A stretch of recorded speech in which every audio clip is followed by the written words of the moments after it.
నమస్తే, తెలుగు వన్ న్యూస్కి స్వాగతం. శుంకర వెంకటేశ్వరరావు గారు ఉన్నారు, ప్రముఖ రాజకీయ సామాజిక పరిశీలకులు ఉన్నారు. నమస్కారం శివరావు గారు. శివరావు గారు, మాజీ మంత్రి శ్రీనివాస్ గౌడ్ మళ్ళొక్కసారి తిరుమల మీద స్పందించారు. అంటే వాస్తవానికి తిరుమల ఆ నిర్ణయం తీసుకోలేదు అనేది ఈవో స్పందన తర్వాత స్పష్టమైంది. కానీ అంతకు ముందంత ప్రచారం జరిగింది ఏంటంటే తెలంగాణ ప్రజాప్రతినిధుల సిఫారసులకి కూడా ఓ 2 రోజులు, వారంలో 2 రోజులు అనుమతి ఇస్తున్నాం అనే నిర్ణయం తీసుకున్నట్టుగా ఒక వార్త బయటకు వచ్చింది. దీని మీద స్పందించాడు ఆయన, మాజీ మంత్రి శ్రీనివాస్ గౌడ్. ఆయన తిరుమలలో ఏమైతే మాట్లాడాడో మళ్ళీ దాన్నే ఇక్కడ కూడా మాట్లాడుతూ వచ్చారు. అంత వివక్ష ఏంటి? తెలంగాణ వాళ్ళకి 2 రోజులేనా? తెలంగాణ ప్రజాప్రతినిధులకు 2 రోజులేనా? లేదా అసలు పూర్తిగా ఇవ్వమాకండి, లేదా ఇస్తే మీకులాగే ఇవ్వండి, మాకు కూడా అందులో భాగం ఉంది. మీరు ఇక్కడ వచ్చి వ్యాపారాలు చేసుకుంటారు, సంపాదించుకుంటారు, పోతారు. మేము మాత్రం అక్కడ వచ్చి సమర్పించుకుంటున్నాం కదా దేవుడికి, మాకు కూడా భాగం ఇవ్వండి అని మాట్లాడుతున్నారు. అంటే దీని వెనక రాజకీయ కోణం ఏదో ఉంటుందని మనం గతంలో ఒకసారి గతంలో మాట్లాడినప్పుడు. కానీ మొన్న ఇలాంటి ఆరోపణలు చేసినా, వివక్షపూరితమైనటువంటి ఆరోపణలు చేసినా టీటీడీ చర్యలు తీసుకోవాలా. ఈరోజు మళ్ళీ అదే వివక్షను ఇంకాస్త పెంచేలా ఈయన మాట్లాడిన మాటలను ఎట్లా చూడాలి? ఇది గత 15 రోజుల క్రితం అనుకుంటండి, ఈయన తిరుపతి వెళ్ళినప్పుడు అక్కడ చాలా ఒక రకంగా ఏంటంటే అసభ్యంగా మాట్లాడినట్టే అనుకోవాలి. ఆయన మాట్లాడిన తీరు అనేది అపవిత్రం, అసలు అసాంఘికంగా మాట్లాడాడని అనుకోవాలి. అంటే భక్తుల్ని ప్రొవోక్ చేయటం, లేని విద్వేషాలను రెచ్చగొట్టడం. ఇప్పుడు తెలంగాణ ప్రజలకి ఎక్కడికి కూడా ఆ భావం ఎక్కడా లేదు. నిన్న కొండా సురేఖ గారు శ్రీశైలం వెళ్ళినప్పుడు కూడా మాట్లాడారు. తెలంగాణ వాళ్ళు కూడా కొద్దిగా ఇక్కడ మాకు ప్రయారిటీలు ఇవ్వండి, మాకు కూడా ఇవ్వండి అంటే తప్పేం లేదండి. ఇప్పుడు మన 70 సంవత్సరాలు తప్పేం ఉంది, కానీ ఇవ్వాలని కూడా మనం కూడా అంటాం. ఇస్తే అందరూ ఇక్కడ ఎమ్మెల్యేలు, ఇక్కడ ఎంపీలు, ఇక్కడ మంత్రులు వెళ్ళినప్పుడు కూడా అక్కడ ప్రోటోకాల్ ఉంటుంది. ఇప్పుడు నిన్నగాక మొన్న టీటీడీలో ఒక స్పెషల్ ఆఫీసర్ని అక్కడ డిప్లాయ్ చేస్తా కూడా రాష్ట్ర ప్రభుత్వం జీవో ఇచ్చింది. ఆ ఈవోకి ఆ స్పెషల్ ఆఫీసర్ జీతం, నెలవారీ జీతం అంతానేమో యాదగిరి గుట్ట నరసింహస్వామి టెంపుల్ నుంచి ఇవ్వమని చెప్పింది. ఒక మనిషిని పెట్టింది. ఎందుకంటే ప్రోటోకాల్ చూడటం కోసం ఏముంటుంది, దాంట్లో వివరాలు లేవు, జీవోల వివరాలు ఎక్కడ పొందుపరచలేదు.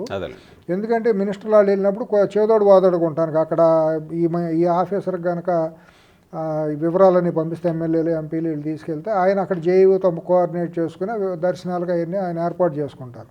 అంటే 2 ప్రభుత్వాలుగా విడిపోయిన తర్వాత, ఏ ప్రభుత్వంగా ఆ ప్రభుత్వం అయిన తర్వాత మళ్ళీ అవన్నీ ఒకే ఆఫీసర్ చూడాలంటే కష్టం కదా, ప్రోటోకాల్ అంతా ఇచ్చేయటానికి. దాంట్లో ఆ జీవోలో మన రాష్ట్ర ప్రభుత్వం ఇచ్చిన జీవోలు ఎక్కడ కూడా ప్రోటోకాల్ డిపార్ట్మెంట్కి ఎక్కడ కూడా అది మార్క్ కాల. ఆ ఆఫీసర్ని టీటీడీలో స్పెషల్ ఆఫీసర్ ఎందుకు పెట్టారో, ఆయనకు నియమ నిబంధనలు ఏంటి అనేది కూడా ఇంకెక్కడా కూడా దాని మీద రాలేదు. బహుశా నేను అనుకుంటాం ఏంటంటే ఇటువంటివన్నీ వస్తున్నాయి కాబట్టి ఆ స్పెషల్ ఆఫీసర్ని అక్కడ పెట్టి ఉండొచ్చు, ప్రోటోకాల్ ఇవన్నీ చేయటం కోసం. ఇంకోటి, ఇతను శ్రీనివాస్ గౌడ్ అనే అతను మాజీ మంత్రి, ఇప్పుడు కనీసం సిట్టింగ్ ఎమ్మెల్యే కూడా కాదు, అతనికి పోస్ట్ ఏమీ లేదు. అతను ఎందుకు మాట్లాడుతున్నాడు అనేది అందరికీ అర్థమైపోతుంది. తను అనుకున్న హిడెన్ ఎజెండా ఏంటంటే బీఆర్ఎస్ కావాలని ఇక్కడ హైదరాబాద్లో మళ్ళీ రచ్చ మొదలెట్టాలి. బీఆర్ఎస్ చేతిలో ఉండే ఒకే ఒక అస్త్రం ఏంటంటే ఆంధ్ర తెలంగాణ అనే విద్వేషాన్ని, విభేదాలను సృష్టించడం. దాని తర్వాత ఇంకా కొంతమంది తయారవుతారు అనమాట. అక్కడ ఏది మాట్లాడినా బూత్గా వక్రీకరించడానికి కొన్ని మీడియా సంస్థలు వీళ్ళు తయారవుతారనమాట. ఇది అసలు ఎంతవరకు పద్ధతి అనేది వీళ్ళు ఆలోచించుకోవాలి ఇప్పుడు. ఎందుకంటే ప్రభుత్వం ఎక్కడ మాట్లాడలేదు గోపి గారు. ప్రభుత్వం, ముఖ్యమంత్రి గారో లేకపోతే ఎండోమెంటో లేకపోతే రెవెన్యూ వీళ్ళు కనుక ఏదైనా బాధ్యతాయుతంగా ఒక మాటలు మాట్లాడితే అది ప్రభుత్వం మాటగా మనం నిర్ణయించుకోవచ్చు. నిన్న ఆవిడ మాట్లాడింది ప్రభుత్వం మాట్లాడినట్టే అనుకుంటాం. ఎందుకంటే కొండా సురేఖ గారు మంత్రిగా మాట్లాడారు. ఆవిడ అడిగారు మాకు కూడా ఇవ్వండి అంటే తప్పేమీ లేదు, దాన్ని మనం పరిశీలించాలి, ఇవ్వటంలో ఇచ్చి తీరాలి కూడా. ఎందుకంటే మా సోదరులమే కదా, ఇప్పుడు విడిపోయినంత మాత్రాన శత్రుత్వాలు ఏమీ లేవు కదా. ఇప్పుడు అలాగే ఆంధ్ర రాష్ట్రం అనేది తమిళనాడు నుంచి విడిపోయిన రాష్ట్రం. అప్పుడు 1954 ముందు వరకు కూడా తమిళనాడు రాష్ట్రమే కదా.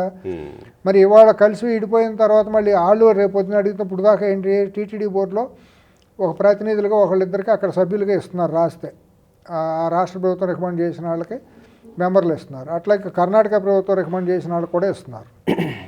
ఇప్పుడు వీళ్ళు కూడా ఇది అడగవచ్చు, మేము కూడా మా రిప్రజెంటేషన్ కూడా ఇస్తాము, మేము కూడా రికమెండ్ చేసిన వాళ్ళకి మా వాళ్ళకి కూడా ఒకరికి ఇవ్వమని అడగటంలో తప్పు ఏం లేదు, ఇవ్వటంలో తప్పు కూడా ఏమీ లేదు.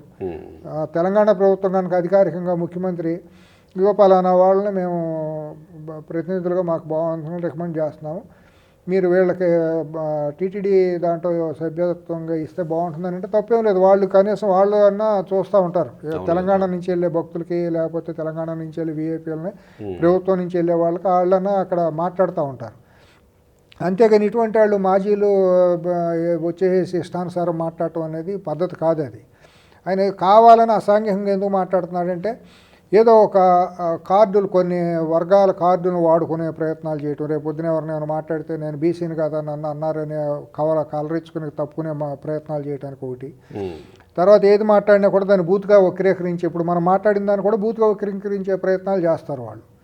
తప్పన్నా కూడా రామ అన్నా కూడా బూత్గానే వక్రీకరించడంలో బీఆర్ఎస్ వాళ్ళకి వెనతో పెట్టిన విద్య అనమాట.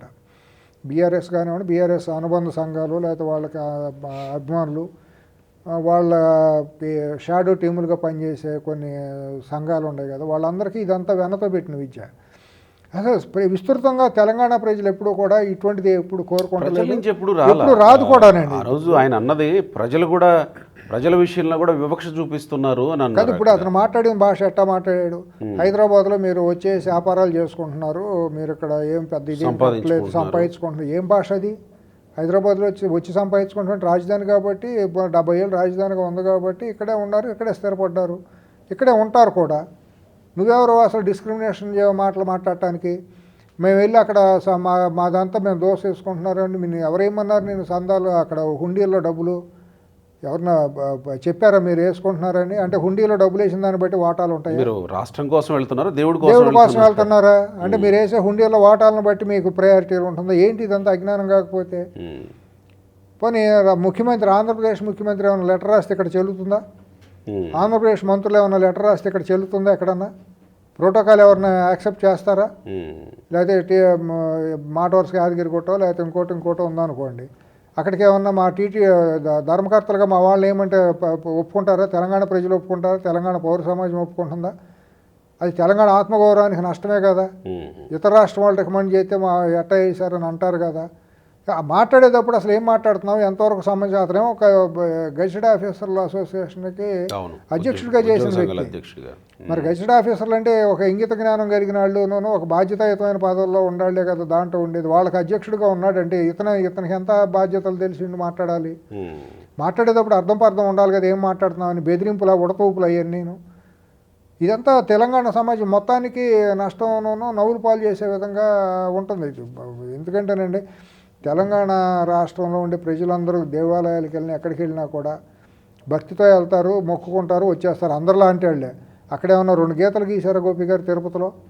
తెలంగాణ వాళ్ళందరూ ఇటాలండి, ఆంధ్ర వాళ్ళందరూ ఇటాలండి అని ఏమన్నా ఎక్కడ ఏ గుడి దగ్గర ఉంటుందా పోని? ఇంకేంటి ప్రయారిటీ ఎక్కడ మిస్ అవుతుంది? ఇప్పుడు ఇక్కడ జూబ్లీ హిల్స్లో వెంకటేశ్వర స్వామి గుడి ఉంది, టీటీడీది. అక్కడ ఏమన్నా 2 వర్గాలుగా 2 ప్రాంతాలుగా ఏమన్నా వేరే క్యూ లైన్లు ఉన్నాయా? ఇప్పుడు మనం యాదగిరి గుట్ట వెళ్తే ఆ నరసింహస్వామి దగ్గరికి వెళ్ళడానికి అందరం ఒకటేకి వెళ్తాం, కానీ అక్కడ ఏమన్నా కులాలు, మతాలు, వర్గాలు, రాష్ట్రాలను బట్టి ఏమన్నా వేరువేరుగా ఏమైనా ఉంటాయా? ఎందుకు ఈ అజ్ఞానమైన భాష దేవుడిని అడ్డం పెట్టుకుని వీళ్ళు ఈ రకంగా మాట్లాడటం అనేది అది శోచనీయమండి, తప్పు, అది పద్ధతి కాదు. దీన్ని ఖండించాలండి, ఎజెండాతోనే ఉంది, దీన్ని ఖండించాల్సి. లేకపోతే ఇది కనుక ఇదే ముందుకెళ్తే మాత్రం బీఆర్ఎస్ కూడా చాలా తీవ్రమైన భారీ మూల్యం చెల్లించుకోవాల్సిన పరిస్థితి వస్తుంది ప్రజల్లో. ఎందుకంటే వాళ్ళకున్న సానుభూతిని కూడా కోల్పోతారు. ప్రతిదీ ఎటువంటి తెడ్డు అనేటట్టు కనుక ఇటువంటి వాళ్ళని ముందు పెట్టి వీళ్ళతో మాట్లాడేస్తాను బీఆర్ఎస్ అనే కనుక ఒక భ్రమ ప్రజల్లో కనుక ఒక ఆలోచన వస్తే బీఆర్ఎస్కే నష్టం. బీఆర్ఎస్ అగ్రనాయకత్వం ఆలోచించుకోవాలి, మళ్ళీ ఇటువంటి మాట్లాడొద్దు అని హెచ్చరించాలి, కట్టడి చేయాలి. అలాగే ప్రభుత్వం తెలంగాణ ప్రభుత్వం కూడా అడగటంలో తప్పేం లేదండి. అక్కడ 2 రోజుల 3 రోజులు అనేది అక్కడ దీని వెసులుబాటును బట్టి ఇస్తారండి. అంతేగాని 2 రోజులు పలానా సోమ మంగళవారాలు తెలంగాణ వాళ్ళు వెళ్ళండి, బుధ గురువారాలు ఆంధ్ర వాళ్ళు వెళ్ళండి, శుక్ర శనివారాలు తమిళ, అట్లా కుదరదు. అది అంటే అది సిఫారసు లేఖలకు సంబంధించి, సిఫారసు లేఖలకు కూడా సాధారణ భక్తులకు కాదుగా, సిఫారసు లేఖలకు కూడా కుదరదండి. శని మంగళవారాలు మీరు వెళ్ళాలి అని అంటే లెటర్ రాసి ఇవ్వాలి అని అంటే కూడా అది కొద్దిగా అమలు చేయడం సాధ్యం కాదు. ఏంటంటే రాసినప్పుడు ఇక్కడ మంత్రులు టిక్కెట్లు మంత్రుల వరకు లేదు ఆ నిర్ణయం తీసుకోలేదు, జస్ట్ ప్రచారం ఒకటి వచ్చింది. వచ్చినా కూడానండి ఇప్పుడు అక్కడ కూడా కోటా ఉంది. ఉమ్, ఆంధ్రప్రదేశ్లో ఎమ్మెల్యేలకు ఎంపీలకు ఇష్టానుసారం ఎవరికి పడితే వాళ్ళు లెటర్లు రాస్తే అక్కడ దర్శనాలు లేవు. ఉమ్, వాళ్ళకి నెలవారీ 10 12 ఎన్నో ఉండదు. ఉమ్, ఒక ఎమ్మెల్యే రికమెండ్ చేసి పంపించగలిగే లెటర్లు అంతే, అంతమించి దాటితే అక్కడ యాక్సెప్ట్ చేయడం సిస్టమ్. ఉమ్, అట్లా ఈ తెలంగాణలో కూడా మంత్రులకు ఇవ్వండి, ఎమ్మెల్యేలకు ఇవ్వాలంటే కష్టమైపోతుంది. ఉమ్, ఇక్కడ ఎమ్మెల్యేలు కూడా తలకు 1500 రాసేసారు అనుకోండి, అక్కడ అందరికీ అదే అయిపోతుంది. అదే. ఇక్కడ మంత్రులకి ఇవ్వడంలో తప్పేమీ లేదు, ఇవ్వడానికి మనం కూడా రిక్వెస్ట్ అడుగుతాం. ఇప్పుడు మంత్రులు లేఖ రాసిన సిఫార్సు లేఖలను అక్కడ అమలు చేయండి. మంత్రులు ఎవరికన్నా రాసినప్పుడు అట్లాగే తెలంగాణ ప్రభుత్వం నుంచి కూడా టీటీడీ బోర్డులో ప్రాతినిధ్యం ఇవ్వండి, ఒకళ్ళకో ఇద్దరికో ఇక్కడ ముఖ్యమంత్రి ఇచ్చిన లేఖను బట్టి అక్కడ కూడా అవకాశం ఇవ్వండి. అటువంటివన్నీ మనం కూడా రిక్వెస్ట్ చేస్తాం, అడుగుతాము, కావాలని కూడా మనం కూడా డిమాండ్ చేస్తాం. అంతేగాని ఈ రకంగా మాట్లాడటం అర్ధరహితమైనను వర్గవైషమ్యాలను రెచ్చగొట్టే విధంగా ఉంది. అది దేవుడితో చెలగాటం ఆడుకున్నట్టే తప్పించి అది రాజకీయం చేయటం, దేవుడి పేరుతో రాజకీయం చేయటం అనేది సబబు కాదు ఎవరికి కూడా, ఏ పార్టీకైనా కూడా. రైట్. అది వాళ్ళు ఆత్మపరిశీలన చేసుకుంటే బాగుంటుంది. ఆ శ్రీనివాస్ గౌడ్ అని ఆయన మళ్ళీ ఇటువంటిది మాట్లాడకుండా ఉంటే ఆయనకన్నా గౌరవం నిలబడుతుంది. లేదంటే ఆయన మాటలకు కూడా విలువ కోల్పోయే పరిస్థితి వస్తుంది ఆయన. Right sir, thank you.